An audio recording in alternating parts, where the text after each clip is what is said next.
This is hashtag Tap In Podcast. Tap in. This is Tap In. Yeah. This is the place where you about to tap in. Wanna know what's hot? You gotta tap in. You know who's dope in the city? Gotta tap in. This is Young Woody's hashtag Tap In Podcast. Yo. This is your boy, Young Woody. And this is hashtag Tap In. And yo, I love it when I get energy guys in the building. They cut from the same cloth I am, because we love turning this motherfucker up. And this guy sitting next to me is no different. You know, straight from the city, man. And you know what I'm saying? I don't say impact because hell, he been here way too long to call him that.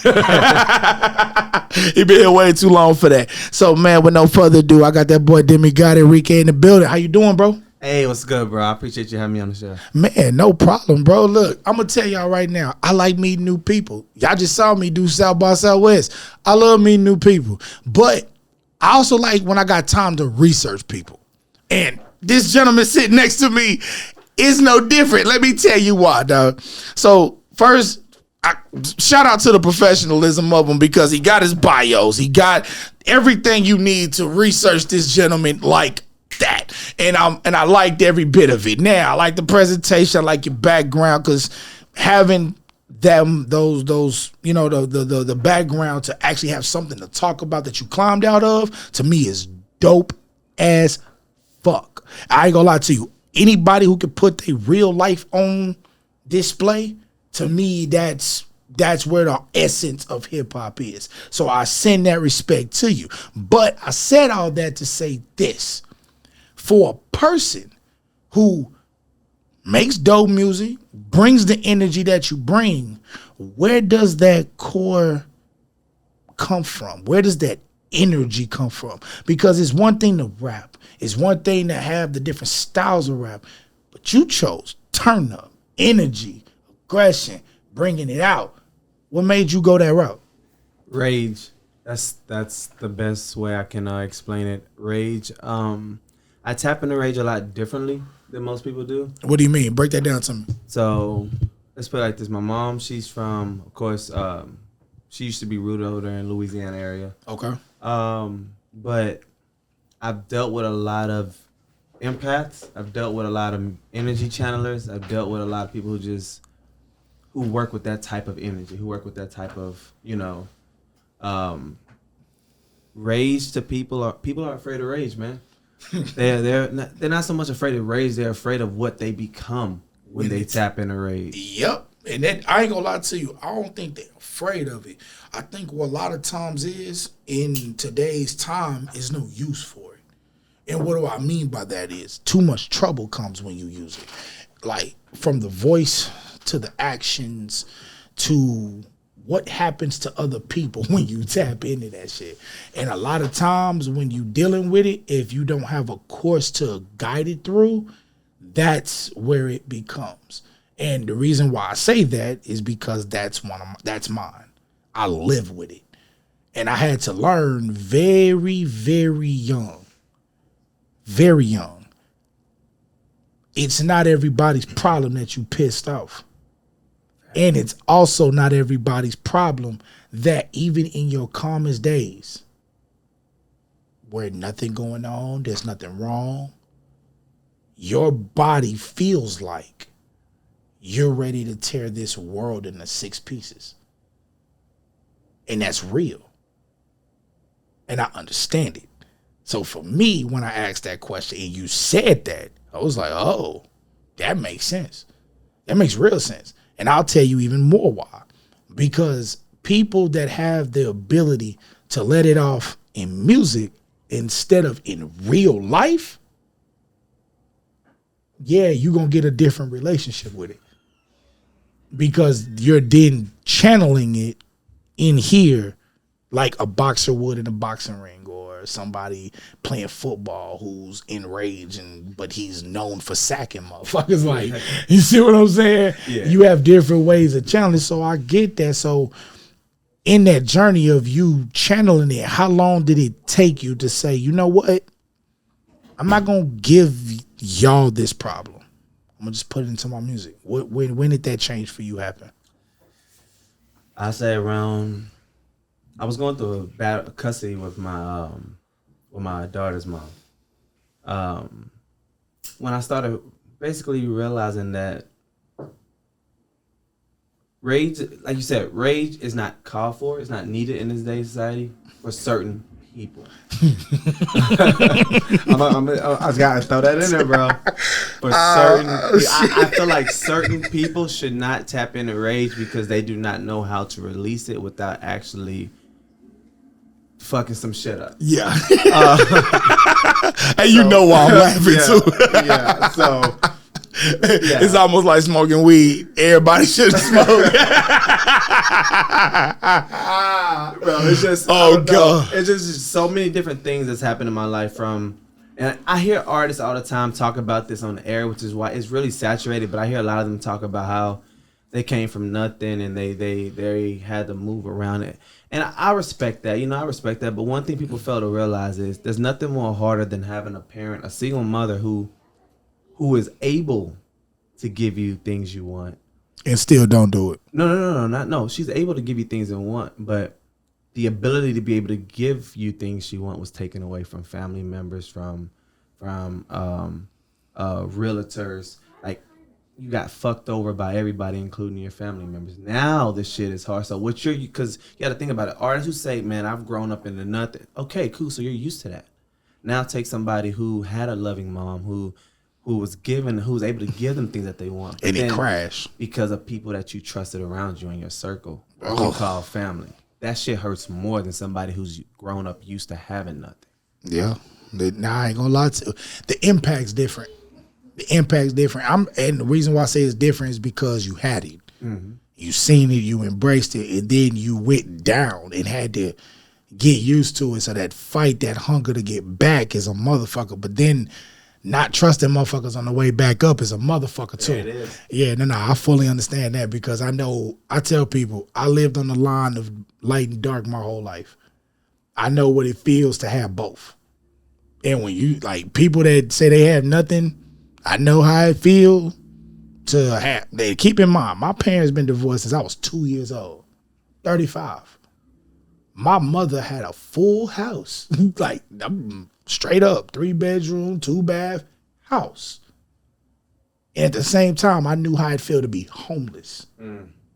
So when I say I understand, I ain't just talking from a standpoint. I'm talking about sleep. Like, you see how you sitting right here?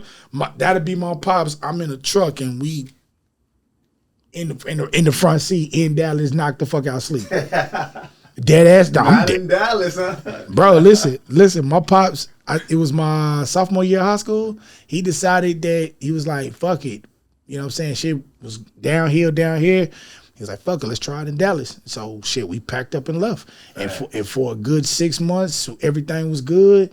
That job went a few months, look back on his background, and shit. Next thing you know, he lost his job. About a month later, we in the truck, and I'm talking about I had to do that and finish summer school because I was advancing. So I was like, you know what? I was able to take a couple extra classes before I came back to Austin. And my pops was like, nah, fuck that, take them classes. Why are we homeless? So I'm literally washing my body under a bridge, then sleeping in the truck, and then going to school the next morning. That's dead ass serious. So when I say I understand, I get it. like a lot of people, if they don't, they'll hear the passion in your music because that comes from a righteous place. I mean that from my heart. I understand that shit's real. So let me ask this then. Yeah. When having that background, having that journey you had to take, music isn't it's not a job, it's a lifestyle. It's like basketball. It's a real lifestyle. This is something that you can't just, I'm gonna go to the court today. I might not go until next week. Nah, bro, you're gonna be in the studio every day. You gonna at minimum you're gonna be writing every day. You know what I'm saying? So some people, that budget, unlike people like me, I invest, so I had to buy my own stuff. So I've had my own studio for over 10 years now. So for me, it's a little bit different. But for some other people, they go in the studios, they paying that bread. Mm-hmm. So sometimes, at least at minimum, they're writing every day. They're watching battle rap, they're listening to music, they're going, they're just constantly going over it. It's a lifestyle. And then not only that, I tell everybody everybody started from somewhere. Mm-hmm. And what do I mean by that? You didn't get into this game all original. None of us did. So I don't want to hear that mess. We all got people that, and I'm talking to my face. I'm talking about face. Talking to Tapin. None of us got into this motherfucking game and was like, you know what? We not going to try to be like nobody. No. None of us were like that. Why? Because we were all imitating the rappers that we wanted to be until we got into our own. That goes for everybody. So who were the influences that not only made you believe you can do it, but when you got in, you was like, you know what? That style, it fits me, but I got to make it my own. So who were those people that guided you in that? All right, you ready for that answer? Yeah. All right. So first off, I'm going to say my brother. He got me into the music. Before he drowned, he got me into the music. Okay. I wanted to be singer. He was the rapper. But he drowned in Lake Travis. So after he drowned, I just said fuck singing and started doing rapping. I think that's when my rage issues started at. My misplaced emotions and shit started at. But besides my brother, of course, Michael Jackson, performance-wise, Backstreet Boys, NSYNC, bro. Like when I tell people my favorite genre of music is country. I believe it. So when people ask me that question, they like, wait, what the fuck? I'm like, yeah, bro. Like I do rap so much that I don't even like listening to it. I'm just like, bro, nah, put on country. Like, so my favorite type of, those are my group or performance-wise, those are my people that I looked at mostly. Now, if you want me to get into rap, yeah, I mean, I could say Tupac. Everybody says Tupac, but mainly I'm more of an XXXTentacion. I'm more of like a King Von, Lil Durk, things like that. Not only because of what they rapped about, but because they were genuine about what they were rapping about. And they were them. All the way. So it was their way of expressing who they were, and they didn't change that shit for nobody. Yeah. So I respect that. I respect that 1,000%. Because I tell anybody, my top 5 is Buster, Tip, Luda, Meth, and Red.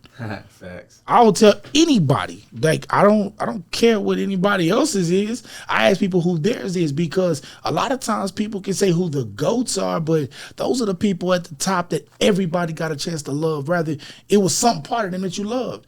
Even if you favored Biggie more, you still got Pac records that you love. If you like, you can say, I can't stand this, that, and the other. I like Roe over Jay-Z, but I bet you got a few Jay-Z songs you like, just like you like some of Roe shit. So it's one of those things, we got a chance to love all of them. But who was the personal ones? See, and that last one you said, the brother into those, that's me. Because here in Austin, my kid for G Dollar, I put that, bruh, influenced like a motherfucker, bro.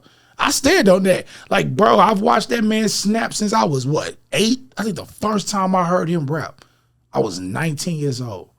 And, bro, how the fuck? Nigga, what? And here's the thing. It wasn't even the music making ability. It was his rapping ability. Yeah. He grew into his music making ability, and then also he produces. So since he does it all, he has his own production style that he grown to use. That he learned his production, the way he makes his beats, his everything. Like, it fits him. Yeah. And it's crazy as it may sound, that'd be the questions I'd be asking. That's why I like to get detailed with you guys, because I don't want to know what everybody wants you to say. Nah, I want to know. I want Tapin to know about you. So when they come up and they search Demi God Erickque, boom, search Goku, they know about you. They know that, okay, we learned more. Okay, I think I like his back. I like the start, like what he talked about on Tapin. Let me see what he about. And then go listen to it. And then know that they can hear a punchline and go, man, what the hell was he talking about? And then they hear an interview and go, damn, oh, that's what he was talking about. Oh, okay. You feel what I'm saying? See, I like the story behind the lyrics because it brings the lyrics to life. A lot of times people don't know how to do that. But now, let me ask a little bit more deeper into that. Being that you are a sibling, being that you are, you know what I'm saying, in this world, as of now, you know, RIP to your brother, and I'm sorry to hear about that. But those motivations and those points in your life, I understand doing the music, but you know, a lot of artists don't really know the music business. Mm-hmm. So how do you apply not only what you've been going through in your music, but how does that relay over to you for the business side? Yeah, definitely. So the same passion that I use, the same, like I said, everything is fueled by rage. I'm gonna be honest with you. And when I say rage, even on the business side, even on the business, well, so me wanting to learn the business because I have a tendency to procrastinate. Mm-hmm. And so then once I see myself procrastinating, that rage kick in. So and myself, like, no, fuck that. Get up, I just spent 2 hours watching them on Netflix or whatever. I need to go spend 4 hours now on the internet looking at things. Okay, sound exchange. How do I need to get my music to it? Why do I need to get my music to sound exchange? I didn't even know I had to do it. Or BMI. Shit, I just performed 3 weeks ago. I need to go write that in the BMI. Like, all of that has to be known. So if I sit there and I fuck off 2 hours, now I got to double that. Just like if I fuck off $40, I need to have 3 ways to make $40 back. And I need to go make that 3 times over. And that's just how I apply it. And rage feels, because everybody say they have passion for it. Passion pushed them. But me, I'm gonna be honest, rage drives me. And I'm not always... Let me reiterate rage. For me, like I said, everybody tap into rage differently. Right. Rage drives me because if I see myself not giving 100, I get pissed off. I get pissed off because I start thinking about my past, shit that I've gone through, shit that my mom's gone through, all the shit that my mom pawned just so she can get me in front of Star Search, to get me in front of all them bullshit ass shows that were just taking her money, this, that, and the third. So if I don't give 100%, if I stop, if I quit, if I half-ass it, I just pissed off all the sacrifices my mom did. Fuck my sacrifice. The shit my mom had 5 kids. One of them drowned. So that left me, my brother, and my 2 sisters. She was pawning their shit to pay for me to get in front of shit. So if I just sit up there and half-ass shit to watch some bullshit-ass Netflix show or whatever. It drowns out that sacrifice, and you can't have that. Pretty much. When I say I understand. I get it.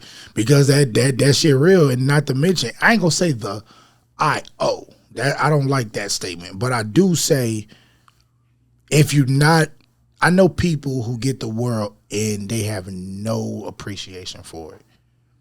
And in the end, it bites them in the ass. Mm-hmm. So to know that to know that you're giving it that all, because it's more than just your love and your passion. It's just like, nah, bro, too much was sacrificed for me to be here, to me to do this. So no, I'm not.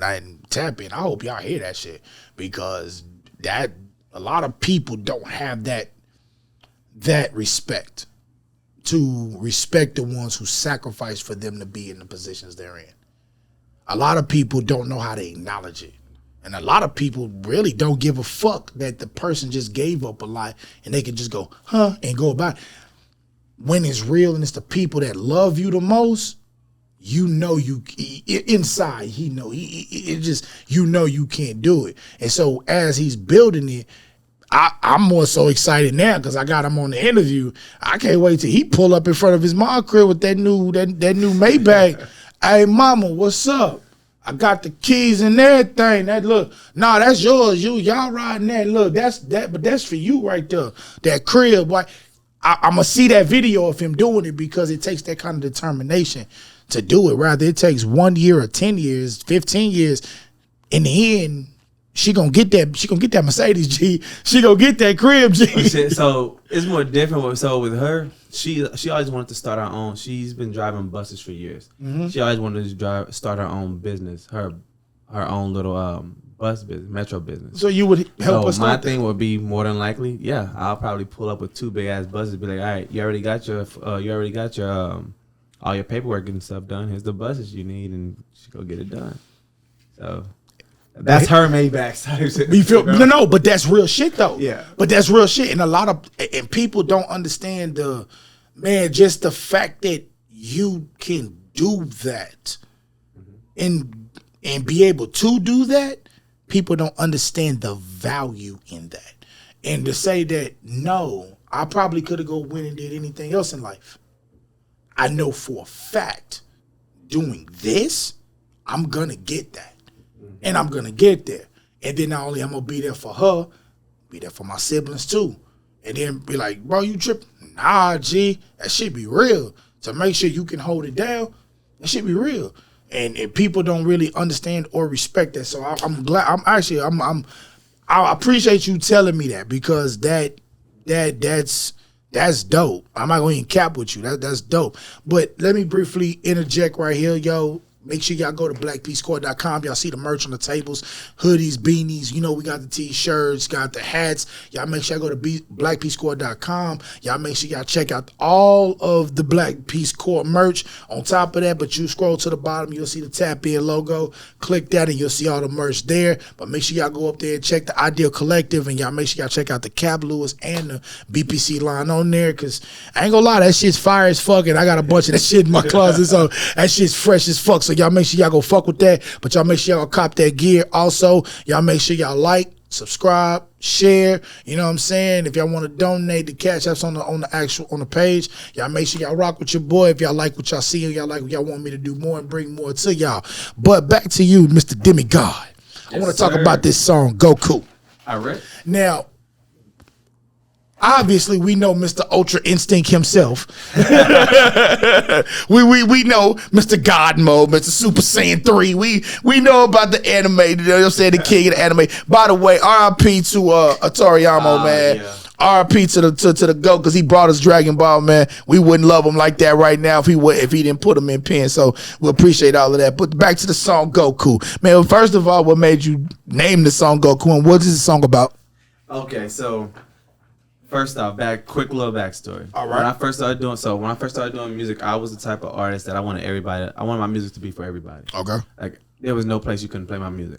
I didn't curse. I didn't do anything like that. I didn't believe in saying nigga. I didn't believe in none of that. Okay.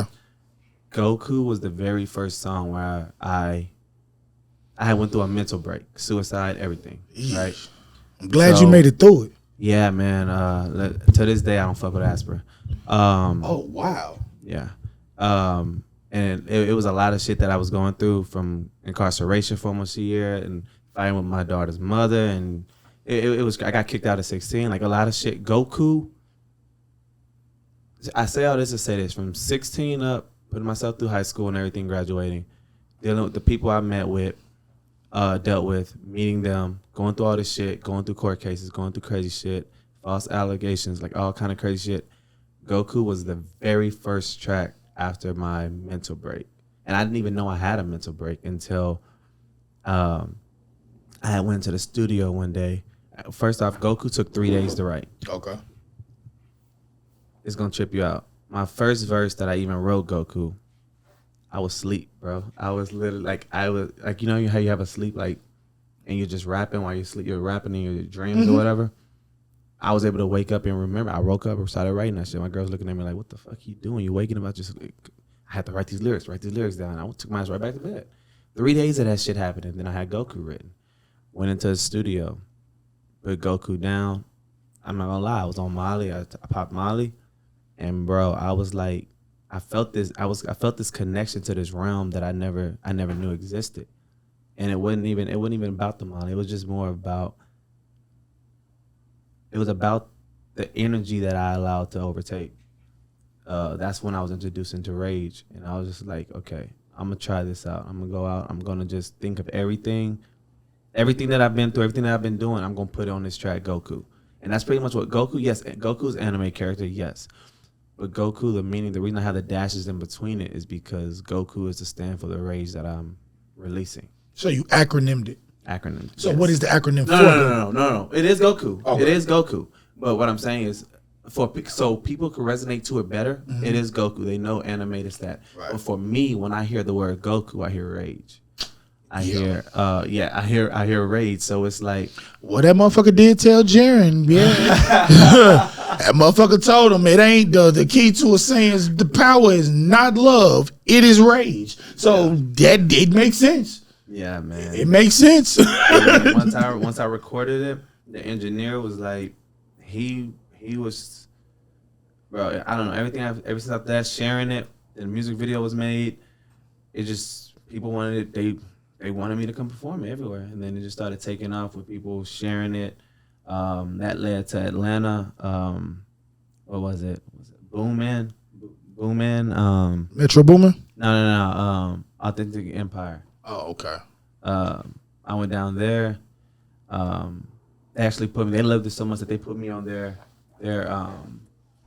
distribution for free. Oh, okay. So, and that really got my numbers going. After I got on their distribution, that shit started happening, and then the Tay Money shit started happening, and then, so yeah, man. I think Goku was really the very first time that I was actually able to express my mental break without telling people I had a mental break. That makes sense. Well, hey, tap in. Let's check this out. I want to jam real quick. Let's do this. I want to do this. And y'all know I don't do ads, so we gotta let this play through. Hold on one sec.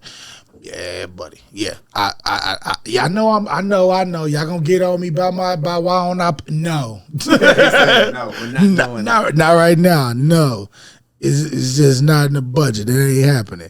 But it will pretty soon. Cause I ain't gonna lie, I gotta literally just start paying for the subscriptions and everything. I can't do it. I'm sorry. I just can't. I should. I just can't do it. I just can't. Let's check this out. I love orange juice. Yeah. I want some fucking Yeah. Turn up. Yo. I just popped a Molly, now there's liquor in my body. Got me pissed off, feeling rowdy like I wanna fight somebody. Middle finger to your bitch, she can less my little shawty. I just wanna get fucked up in this party with this Molly, bitch. I'm Goku, Goku. I just popped a Molly, now there's liquor in my body. Got me pissed off, feeling rowdy like I wanna fight somebody, bitch. I'm Goku. Middle finger to your bitch, drinking less my little shawty. I just wanna get fucked up in this party with this Molly, bitch. It's me, who y'all tryna be? This ain't Halloween, real talk. Rip them masses off, your pussy scared of me. Controversy, I live for, fuck the Facebook rivalry. I'm in this bitch with a chip, come and eat it off of me. My soda broader and bolder, your bitch invited me over. Orange juice I poured on her titties to piss you off in that order. Every hoe is a thought, and every thought is a cobra. She sucked the fangs in your paper, I suck my dick in her clover. Now you hating Instagram, Kodak black, Twitter finger rat, come and catch this fader. Shot a laser to your bitch's pager while she in your blazer. If you're mad, don't be a hesitator. Come and see me later, nigga. Goku. For all you hating motherfuckers. Yeah. Y'all counting me out, but I'm back. For all you hating ass motherfuckers. I just popped a Molly, now there's liquor in my body. Got me pissed off, feeling rowdy like I wanna fight somebody. Middle finger to your bitch, she can less my little shawty. I just wanna get fucked up in this party with this Molly, bitch. I'm Goku. I just popped a Molly, now there's liquor in my body. Got me pissed off, feeling rowdy like I wanna fight somebody, bitch. I'm Goku. Middle finger to your bitch, you can let my little shawty. I just wanna get fucked up in this body with this Molly. Yo. No. I'm giving y'all a nice little preview. Y'all gotta go jam that. Y'all gotta give him the full view. Y'all gotta go give him the full view. Man, that's energy right there, G. That's energy right there. What's so crazy about it is I cannot, unless I'm actually in the state of mind, I cannot like repeat that energy unless I'm actually in that state of mind. Are you serious? Literally, I gotta be. So my manager, Patrick, who was my last manager, every time we went to shows, Arkansas, Tennessee, Atlanta, he had to piss you up before you perform. No. How it works is he always bought my hotel room solo, because I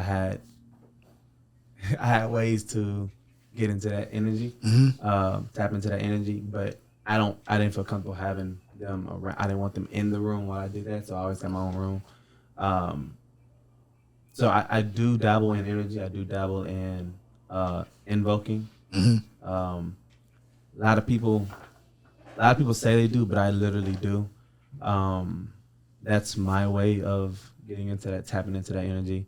That's why I try to say every time I perform, I call it not my therapy session, but for people because every time I get to a show, I make sure I get there early, because what I want to do is I want to shake hands with everybody, and when I do that, I feel what state of mind and energy people are in. I can tell. It's so easy to figure out who's dealing with shit and who's not. So in my show, I'm the opposite of an empath. Some people can feel your emotions. Right. Me, my goal is to suck your emotions. I like if you're raged, that's why I want on the front and center, because the more rage I feel in the building, the more harder I go on stage. Oh, okay. And it gets to the point where I had a lady tell me in Houston after a show that she said she was just coming from Dallas. Her boyfriend had kicked her out, this, that, and the third, her and her kids. And I had did Danger. And there was a part on there where I was like, fuck you and your whole crew. And the way I had performed it, her words were, I pretty much helped her through. Like, she just like, fuck that nigga. Like, she's not pissed at him. She's not pissed at the situation no more. She's like, fuck it, I'm just going to do what I'm going to do the next day. And that's how I kind of that's how I want every performance to be. I want to be able to take their rage, even though I sleep like a bitch afterwards. I want to be able to suck in people's rage at my shows. As in other people, they want them to release their rage at the shows. I want them to really give it into me so I can have a fire-ass performance. That way you're leaving this bitch not about to go shoot some nigga. Now, San Antonio, they are a total different thing, Munster and all, because when I performed Goku down there, them motherfuckers started shooting at each other. 2 cliques was already in there fighting. And right when I started Goku, motherfuckers started shooting, so they ended Goku. Oh, shit. Yeah, they started. Well, that's how we say it definitely had an effect. That was not, but it wasn't the intended purpose. Yeah. My manager heard up and got fired. Oh shit, that's fucking hilarious. That's hilarious. Oh shit. I've been in those situations a few times. All right, let me ask this, bro. Yeah. All right, so what are being that you are in this arena, and I like to call it the energy arena. Okay. What are the pros and cons of it? Outside of the one you just named. Okay. You do get a lot of enemies. A lot of the, and it's only because, well, I got color hair and I wear contacts. So when I perform these type of, because first off, when you listen to all my tracks, you're never gonna hear me talk about. I probably have like 2 diss tracks out, but they were asking for it. They came first. Right? Okay. But they were responses. Yes, they were responses. Thank you. So, but I don't really do that shit. I'm more of every track I do. It's a battle between myself and my alter ego every fucking time. Now you may think I'm talking about somebody, but really I'm talking about my alter ego. And my alter ego in the track is responding. It's always that way. That's just how my music has always been set up. So as the pros and cons, pros are people feel better after my shows, this, that, and the third. And it allows me to also feel better. But the cons is more cons than there are pros. You get into a lot more beefs only because people want to test what you're talking about. Oh, you think you're this hard rapper. And the thing is, when you hear my music, it ain't shit about being hard. My shit is just energetic, and I'm releasing the rage that I'm soaking in. Yep. And this is something, hey, I'm glad you said that. I'm going to tell you why.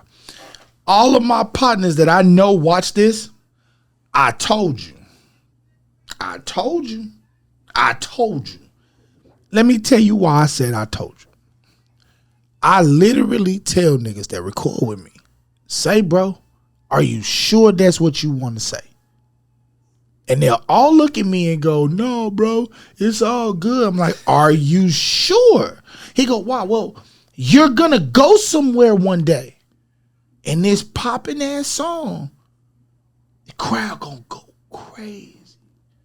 But it's going to be one motherfucking day that same crazy ass crowd, there's going to be a big country fat motherfucker sitting right there in the front row with his knucklehead homeboys, little skinny nigga and a couple other partners that going to fit in the Tahoe. And everything you just said on that song, they salivating because it's like, ooh, because yeah, you said it. Ooh, I'm turned. But they want to see if you bout it. Yeah. And then here be the cold part. Let's say you fight them. You probably just gained the 3 biggest fans you got because you was about the shit you just said. Tell me I'm wrong, bro. You ain't lying, Bro, and then you be like, bro, you telling me I just dropped this nigga. The next thing you know, you like, shit, he really done that shit. Fuck. Bro, you be looking at that motherfucker like he crazy. But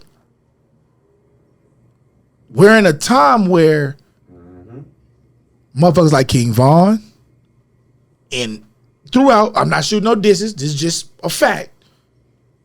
They talking about what they doing, what they currently doing, who they beefing with, and after things have happened, like murders and other things of that nature. Now, today's time, you get out there popping this hot shit, they looking at, because they got motherfuckers with real records that they really bragged on and stand on it. Court cases live on court TV and shit. You know I'm not lying, bro. No. Bro, we've been watching the whole Young Thug case for free on court TV. The whole thing, bro. Like I knew, but before, bro, it's so crazy. Bro, I done seen so much of that goddamn case that I know what the headline the next day gonna be because I know the bullshit that we done seen in this case. Am I lying, bro? Nah, you not, bro. This is what happens when you do this type of music. Now, and these are the pros and the cons. Why? And this is why you have to be of a certain cloth. Because remember what we were talking about off camera? Yes. Remember when I said talking to fans and cautionalities? Yep. You literally just said exactly why I said that shit. Because I know for a fact you've lived it. You can't have this kind of music and it's not possible. Yeah. And look, that's the reason why certain things have gone the way they've gone. But look, do me a favor, Demi. Yes, sir. Let the people know where they can find you. And not just on social media, all platforms and website. Let them know where they can find you. All right, bet. Yeah, so pretty much you can find me on Instagram. You can find me on Spotify. My website is Demi God Erickque. I'm going to spell it DEMIGOD Erickque, ERICKQUE.net. So demigoderickque.net. You pretty much can go there. It has all my websites on there. It has all my social medias. It has, you can even contact me on there. I mean, pretty much everything is ran through my website, though. Hey, man, there you go right there. Well, you already know it's your boy, Young Woody. This is hashtag Tapin. And we yacht. This is hashtag Tapin Podcast. Tap in. This is Tapin. Yeah. This is the place where you about to tap in.